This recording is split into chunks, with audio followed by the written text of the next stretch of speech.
Congresswoman Sylvia Garcia calls out Scott Bessent for ignoring poverty in America, pressing him on the real struggles of working families. This is the moment accountability met policy. A woman from Texas, Ms. Garcia, is recognized for 5 minutes. Thank you, Mr. Chairman, and thank you to the Secretary for being with us today. I want to start first by just clarifying your testimony and its delivery. Why did you ask for your witness statement to be embargoed until this morning? Sorry, pardon me? Your testimony reads right at the very top, embargoed until delivery, which means that we didn't follow the usual practice of this committee of getting the testimony 24 hours in advance so that committee members can review it and prepare for questions. Yours was posted at 10:01. The committee was at 10. Well, it looks like you need... My staff is just telling me that it's standard practice. It's your standard practice? It's not our standard practice as a committee. I'm told that it was standard practice. Okay, you were told by whom, sir? So my comms team and legislative affairs team working with the committee.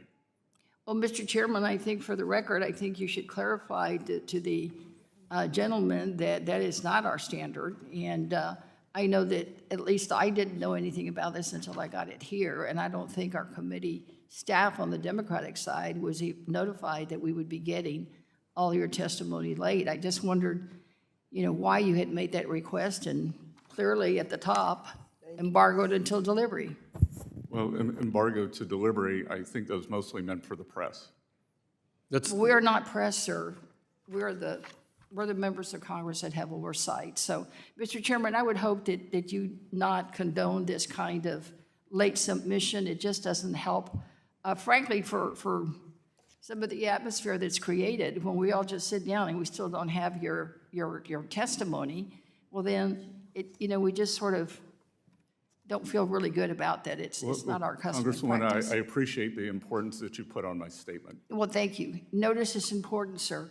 Do you know what the poverty rate is in our country? I believe that the poverty level is a fixed number. No, do you know the poverty rate in this country? I believe it is in the teens. In the teens, okay. Well, it's about a little over 11%. It just strikes me that most of all of your testimony is always about the tax cuts and cutting costs, and it's always about tax cuts, and it's always about the rich. But nothing is ever said about poor, other than you suggesting that you worked yourself no, ma'am. No tax on tips, no tax on Social Security, no tax on overtime. Sir, I read your testimony. That's not anywhere in here. Deductibility. That is not in here, sir. Deductibility. I am referring to your loans. testimony and what I've listened to. I said right up front, I can see you and I can hear you. You've not said one thing about what we're doing to help the poor. In fact, none of your colleagues even when we were talking about the car seats, that impacts poor people more than anyone else, because not only can they usually not even afford a car seat and have to go to a garage sale to find one, now it's going to be even higher. Your president is suggesting that he wants to give a $5,000 bonus to women to have babies, and then what? Just leave them out on the cold alone? No car seat, no food, no Medicaid, no Congresswoman, chip program. I can tell you the worst. And I'm asking you right now, sir. The worst thing for working families will be the expiration of the 2017 As Secretary of Treasurer, it's not Tax Cuts and just Job about Act. the inflation rate. It's not just about the GDP. It's also about making sure that we keep the poverty rate in this country low. There are people who are living in poverty that never have lived in poverty before. You also failed to say here, you say unemployment remains low. I mean, the Senate should have read unemployment went up. Ma'am, because it did. Under the Biden administration, And the growth administration, we're not talking about Biden, sir. We're talking about your testimony here today about the current president and his plans. Because I can tell you, I'm from Houston. I'm concerned too about some of the terrorism on energy. We have done a lot to increase trade in Houston, construction, everything after the pandemic. and all things were growing. Everything has been growing. But now that the Trump tariffs have surfaced, it is threatening Houston's economy. I represent the area where almost the entire ship channel is in. The petrochemical companies all are in my district.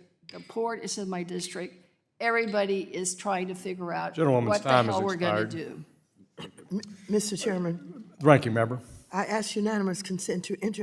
Congresswoman Sylvia Garcia didn't hold back during her exchange with Scott Bessent, zeroing in on a glaring oversight in his testimony: the lack of focus on the real struggles facing everyday Americans, particularly those living in poverty.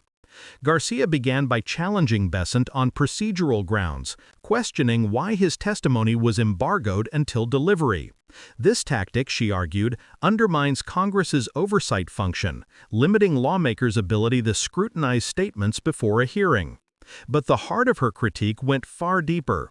Garcia pressed Bessent on the actual poverty rate in the United States, a figure he seemed unable to cite accurately. She reminded him that while much of his testimony focused on tax cuts, economic growth, and benefits for the wealthy, it entirely omitted the realities facing low-income families. She highlighted everyday struggles, rising costs for necessities like car seats, the financial pressures on working parents, and the threat of people slipping into poverty for the first time. Her point was clear.